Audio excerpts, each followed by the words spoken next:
evening, everyone. Good evening. Good evening.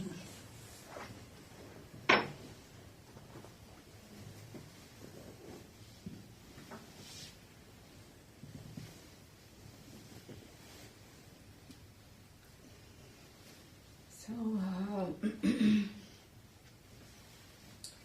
it got to be the year 2019. By some great imaginative leap, we think that we've come into something new and different, and it's all going to change and be good and wonderful, and we're going to resolve all kinds of good things. And so whether this happens or not, I don't know, but the imaginative leap is pretty important nevertheless, in that we get a sense of restorative energy, and a sense that we've turned a corner on something. We have a new chance, opportunity to look differently at our lives, maybe even to behave differently. So, one of the important aspects that I think is related to this new year and what we do in our sense of resolve over the new year is this important sense of questioning that we do in Zen practice. The importance of questioning and carrying the nature of questioning in our lives. Pretty important practice. It's hard to keep it going, and nevertheless, our practice is very much about asking questions. Not necessarily about finding answers, but being with questions as they arise in our practice. Most of them very simple, but I think it's in the Tendai tradition that there are 3,000 questions within every one question. And every question can be opened up in all of these various facets, different ways. And then again, maybe it's really 30,000, or maybe it's 3 million. We really don't know. But the questions begin very early in our lives. Children ask questions right away, fairly soon in their lives, with such simplicity and curiosity about their surroundings.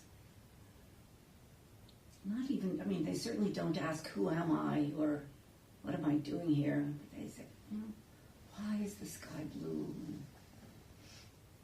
what is this? And what is this? They do it very naturally. And I think we are actually questioning much more than we realize in a given day.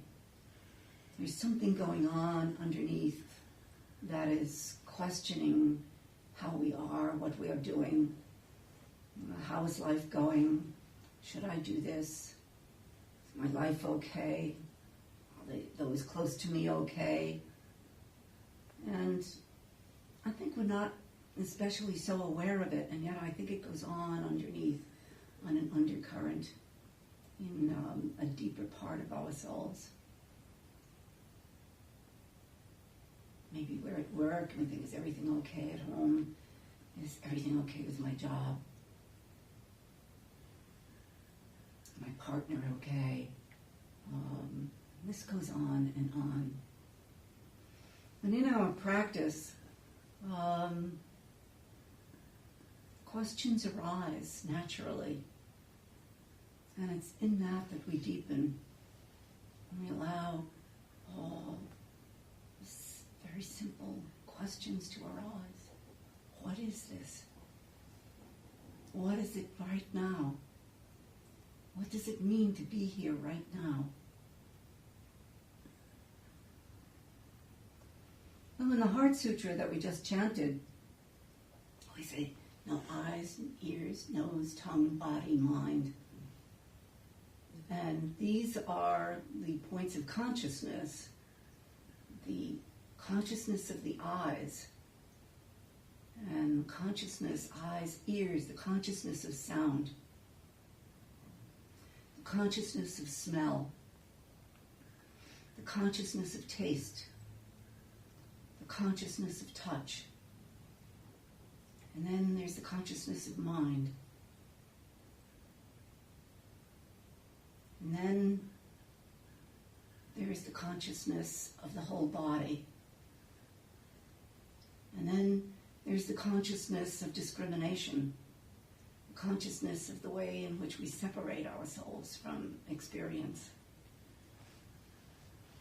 And then consciousness of the storage of memory and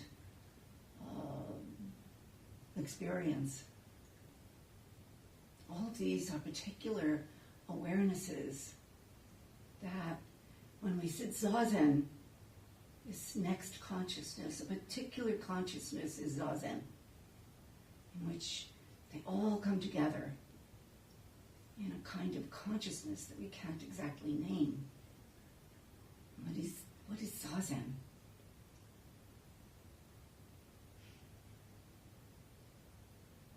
What is sitting zazen? Who is sitting zazen?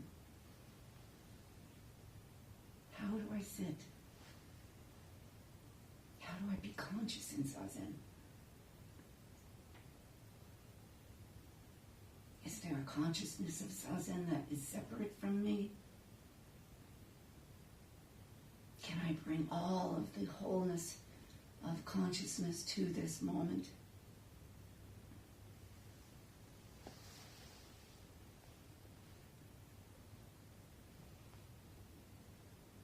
Can I imagine what it is to be Buddha sitting here now? What is it to be Buddha? What does Buddha look like? Is this Buddha? What does it mean?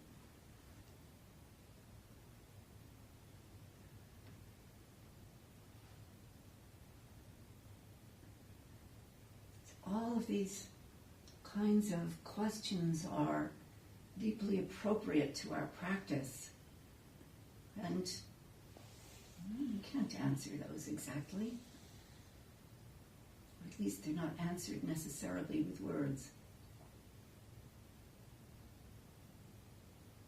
Maybe answered with being, with the continuation of being.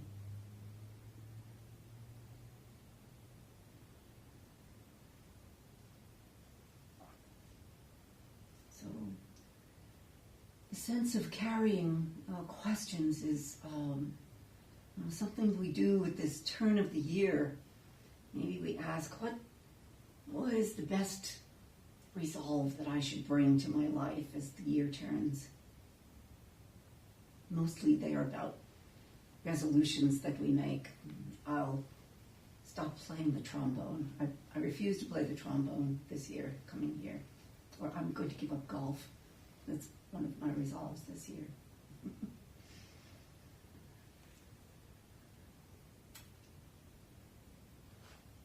But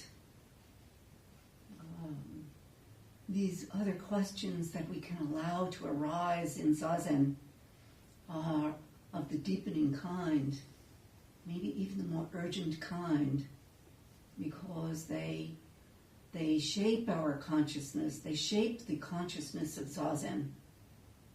They open the consciousness in zazen.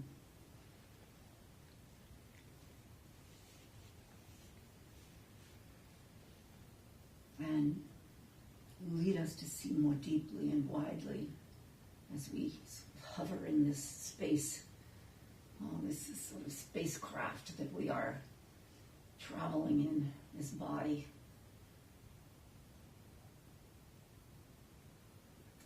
This New Horizons has ridden to the outside of our galaxy, the furthest point, our solar system. I guess I'm ready to go to the outside of the galaxy, but the furthermost point of our solar system, is sending back pictures. And we ask these very scientific questions, but they are way deeper questions about what are we? What are we made of? What is the origin of this appearance? What is the origin of the appearance of humankind, of life on this planet?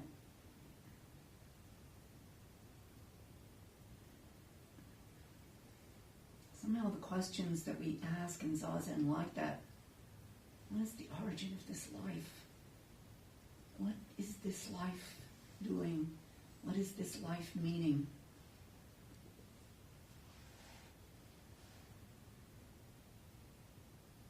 What does it mean to be here and now at this moment? What are the eyes? What is the consciousness of my eyes? These eyes, not even my eyes, but these eyes. What is it to see? What is sound resonating in us?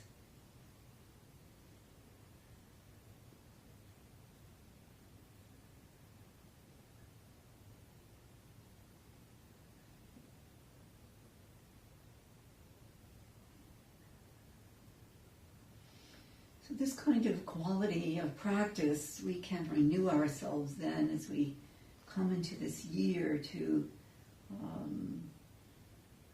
essentially it makes our zazen very simple. As we sit and wait and listen in this zazen consciousness, allowing something to arise in us.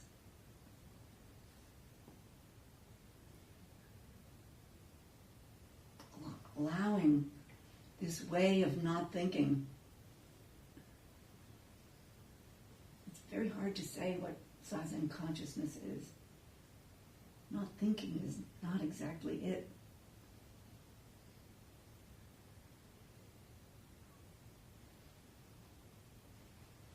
But we can certainly deepen our resolve to practice,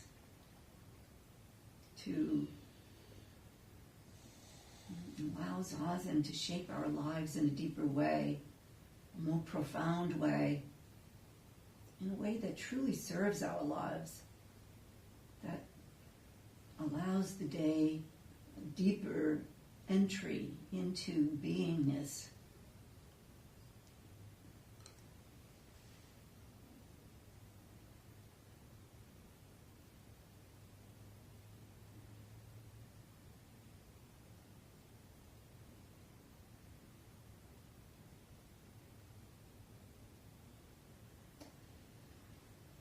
So I wish everyone a very happy new year. I wish everyone a good, deep, rich exploration of this year. May each one find his or her way in practice.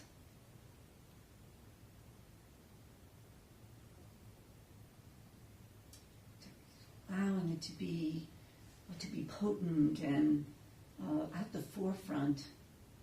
As we sit on the cushion, we walk in our lives. And Zazen is not separate from what we do the rest of the day. So it allows the mind to be at ease.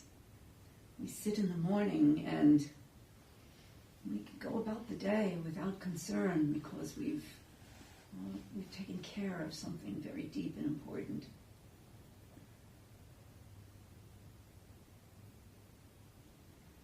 So I encourage everyone to take care of that, to take those moments to that Zazen consciousness.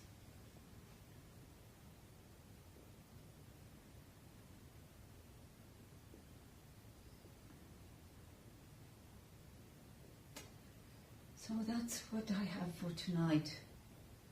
Maybe you have some questions or comments or thoughts. Responses, maybe something, maybe.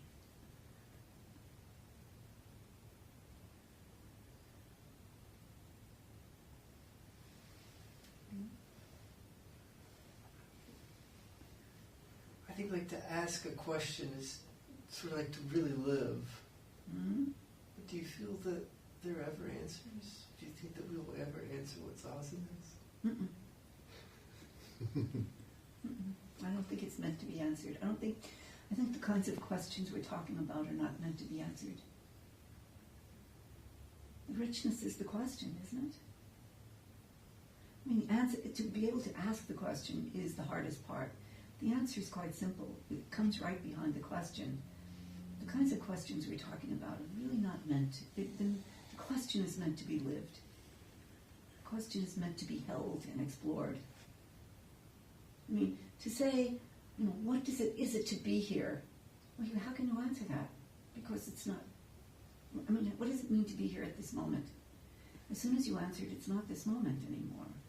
So it can't be answered. Or really ought not be. And many of you were here during Rahatsu Sesshin when we were talking about questions, were we not? And we had the fellow sitting right where Will is now, who was full of doubt and just asking questions. He's a question machine. And feeling the burden of doubt because he is asking so many questions. The ability to ask questions is the action of faith. To ask a question is to truly demonstrate faith. So you don't have to go past there to be expressing faith. And faith doesn't need to have any question, any answer. It is. So, anyway, you remember this. You remember this man of doubt, which is so great.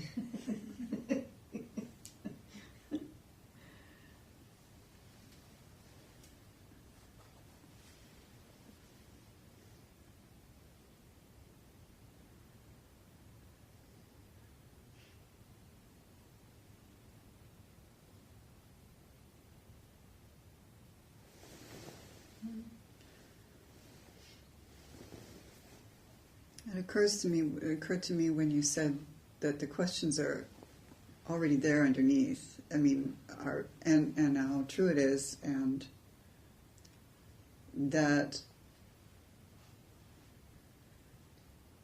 if I pay attention, if I'm awake enough to notice the questions, they can take me deeper into this moment and the next moment. Yes. And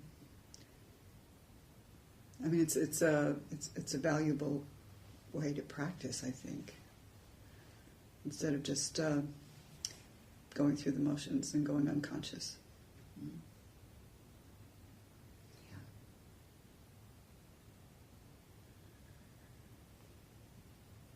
Yeah, questions are always there, and this is truly it, to pay attention, as you say, to be awake enough to realize the questions, and then to leave them be, to hold them. Mm.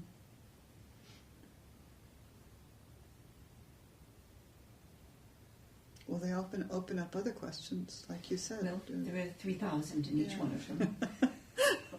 It should keep me busy. So you've got a lot of zazen to sit, just for one question. Mm-hmm.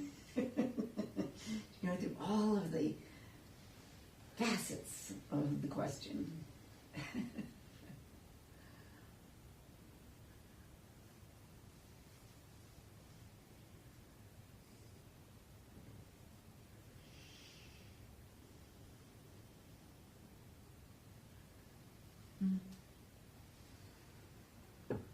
This is a pretty big topic.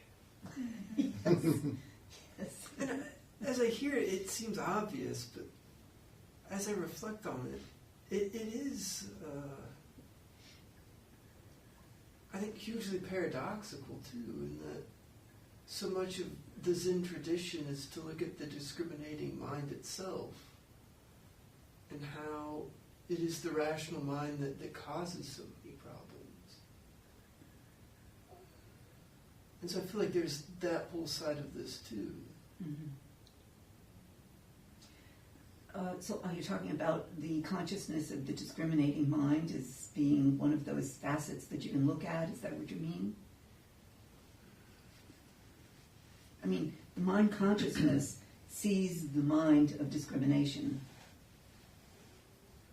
Well, I guess I think the rational mind is sort of the part of us that thinks it can do something other than live the question.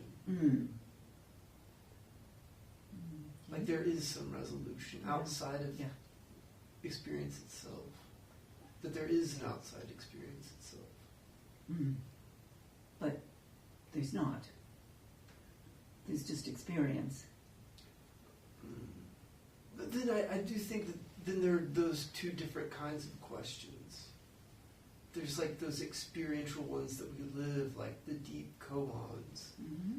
And then, I don't know, the other questions of, Like, how am I going to get food from the store? or How am I going to make a living? I think they can be the same too. Mm-hmm. You can It think, could why be. do I suffer? Sure. As if there's some answer. Yes. Or you could just enter the question. Mm-hmm. Well, I think particularly that question, why do I suffer, is one of the most important ones. I mean, we came here because we had a question in the first place. You wouldn't have come to sit zazen if you didn't have a question in the first place. Wouldn't have happened. And that may be, why am I suffering? Which is a really important one. And so it's essential to look at that, to see, where that bombardment of life complex is sitting on us, and how we can just look at that. Say, why am I suffering? What is this suffering? I mean, it's a primary one. So many people come for that reason. And it's, it might take a few years to work through that.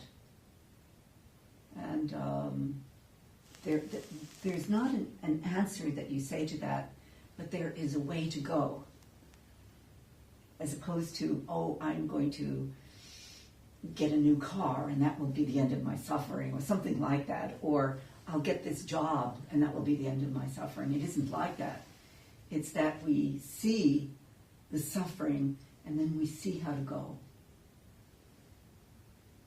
And by that, we, somehow the suffering just sort of drifts away. We see how to live.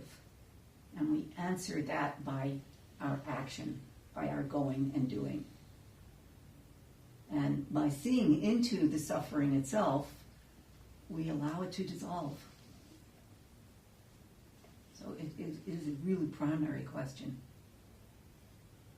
So it kind of has an answer, but it's not, once again, it's not a word answer, and it's not it isn't as though there's some prescription. We just know how to go. Don't know if that's answering your question, which can't be answered. I mean, it's we had a question in the first place, or we would not be on the cushion. I think part of the problem is what we're talking about is taking the question beyond language. Indeed, to Zazen. Yeah, Zazen is beyond language. And yet the question rises. But then we become like a giant question mark. And, here's your head, and, this is it. And so you are like a giant question mark on the cushion without words. And yet the question rises, and yet it also goes beyond words at the same time. And the question of suffering isn't about why am I suffering. It is sitting in the whole hot seat of suffering, if that is what our koan is. You're just sitting in this heat of the angst of it without any words. It's incredibly great to do. It is the best thing anybody could do for their lives. is to do that, to go through that, to see through that, to just be that whole body of angst and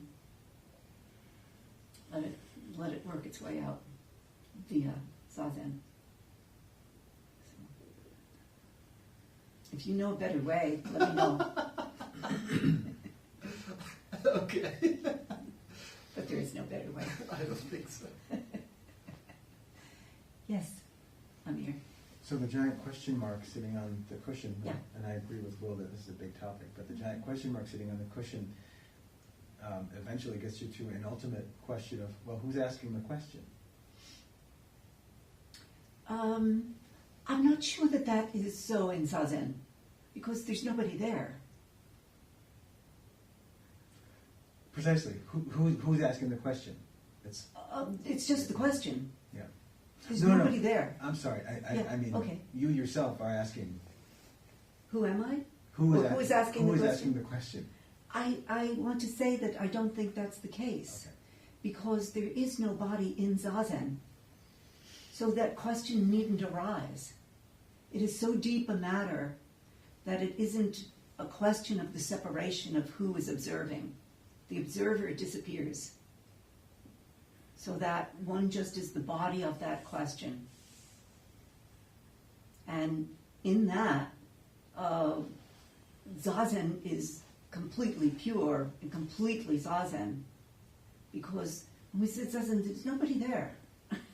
There's nobody to ask that, who is asking the question. There's no who. So, yeah.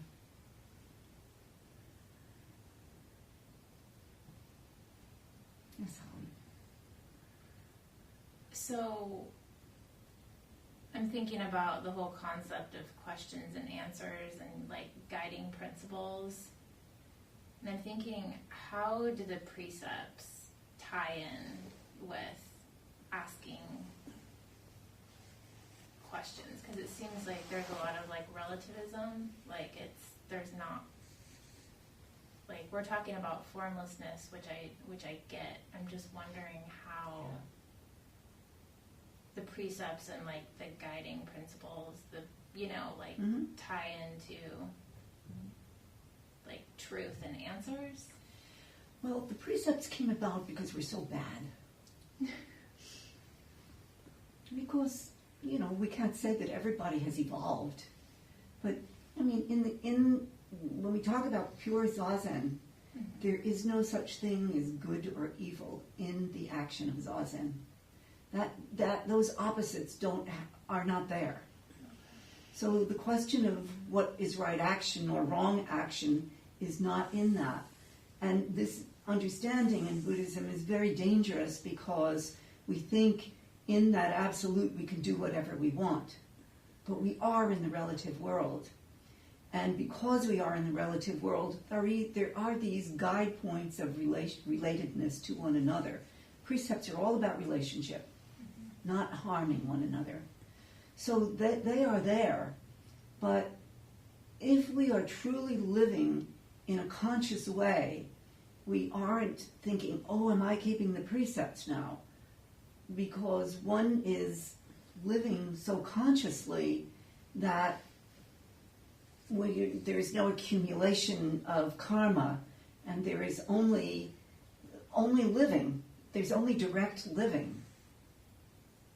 So that, in one sense, the precepts fall away, and yet they don't, because we are in the relative world. So are they embodied then? Yes, and of course. Okay. Yes, that's a good way to say it. So one becomes the complete correctness of the precepts. Yeah. So they're not like the Ten Commandments in that sense. We come to the precepts at the point of whatever our understanding of the precepts are at that time, and we certainly evolve in our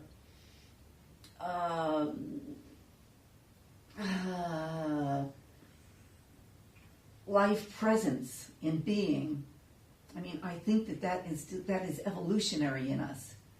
That as we sit zazen, we become Zazen more and more, so that that we totally, as you say, embody. They become embodied, and it isn't something that we think, oh gosh, did I lie today, or something. We just are right. We just do right.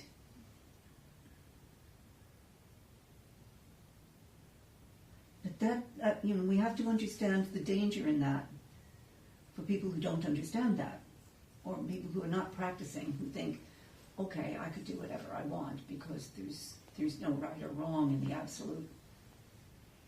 We are in the absolute and we are in the relative, in that paradox of both. So we have those because we're so bad. And that is in one of the sutras. I spoke about it recently, didn't I? About one of the sutras where the bodhisattvas, there are 9 million of them, they come to the great Buddha of infinite, they're in infinite space, and they're looking out at all of the various worlds, and there are endless, endless galaxies everywhere. And there's a Buddha in charge of every galaxy. And there are billions of them. There are millions of worlds everywhere. And so these 9 million bodhisattvas come, and they come to the Buddha of infinite space, and they say, listen, we know that poor Shakyamuni, we think that we should go down and help him, because he's having such a terrible time with those people on earth. They are so obstinate. They are so unruly. And they just won't do anything, and we need to go down and help. So 9 million bodhisattvas come down onto the planet Earth in order to help poor Shakyamuni because he's having such a terrible time. And he had to give out these rules that they didn't have to give out on these other worlds because people were differently evolved. Or if there were people at all, consciousness was more highly evolved, let us say, in these different realms. It was the Buddha of, can't remember all of the names of them, but they go through a whole litany of Buddhas that are on all of these other solar systems, or galaxies, I guess. And there's the place where there's complete perfect, the Buddha of great sound, and the Buddha of beautiful shining eyes, etc., all of these. But poor Shakyamuni. That's in the Flower Ornament Sutra. So that's sort of where we are. And so the idea is that this one is sort of mediocre at its best, this particular realm that we are in. And that's kind of cool to think about. To say, look, it's a mediocre place. What can we expect? Take it as it is. It's probably not going to get better. And that's part of what it is, of course, that we have this particular system that we as bodhisattvas have to work through. And as bodhisattvas, if it were a perfectly pure place, we wouldn't have any work to do. So the bodhisattva has all of this difficult work in order to become Buddha. For the bodhisattva to be Buddha. And that's the aspiration, is to be Buddha. And so we do this hard work of working on the difficulties of consciousness on this realm because we attain Buddhahood. So it is that working through that difficulty, working through this consciousness and this realm that actually rescues us out of our own selves. Poor Shakyamuni Buddha.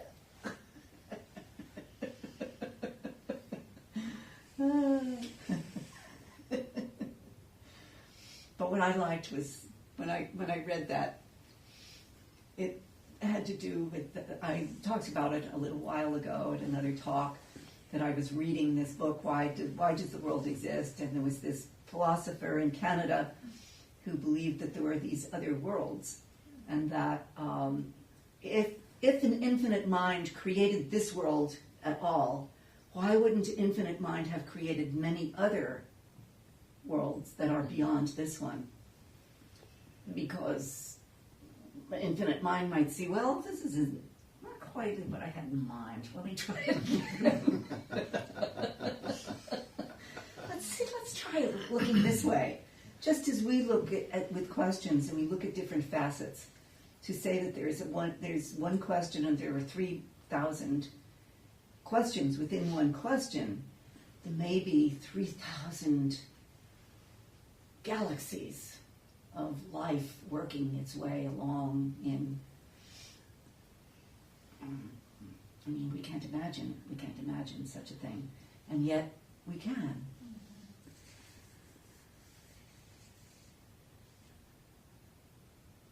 And this imaginative function is an extremely important one when we are sitting on the cushion and we are working with the notion of being Buddha. We imagine Buddha. I mean, what is Buddha?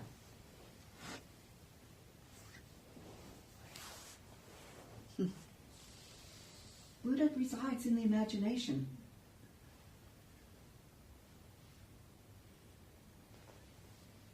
We imagine the possibility of ourselves to be Buddha, to even be a bodhisattva. This is an act of imagination. Just as you just imagined those millions of galaxies, you just imagined those when I said them. So we imagine 9 million bodhisattvas coming down to earth. And so all, the imagination is deep at work in every single possibility of every single moment. The imagination is making the next moment. And then, how do we want those moments to be? How do we want to live? Do we want to live as a bodhisattva? Do we want to live as a becoming Buddha? Or do we want to dwell in suffering? And the step beyond suffering is also an act of the imagination. But we have to burn up. It has to burn in us, so the suffering has to burn in us so deeply until we go past it. So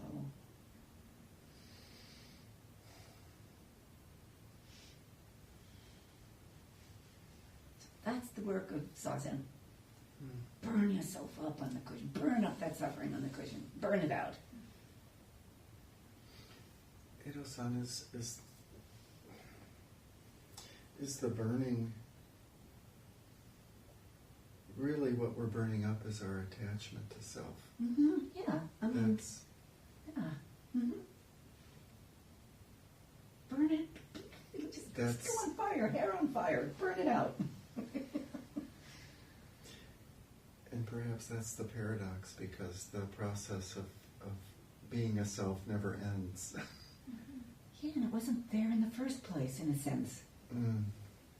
It's not there in Zazen.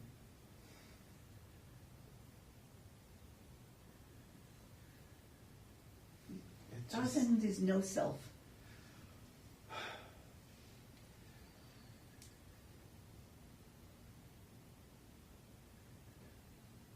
To me, It's a paradox. It's a paradox. It's very tiring. And invigorating at the same time. Very invigorating. And the potential is so exciting.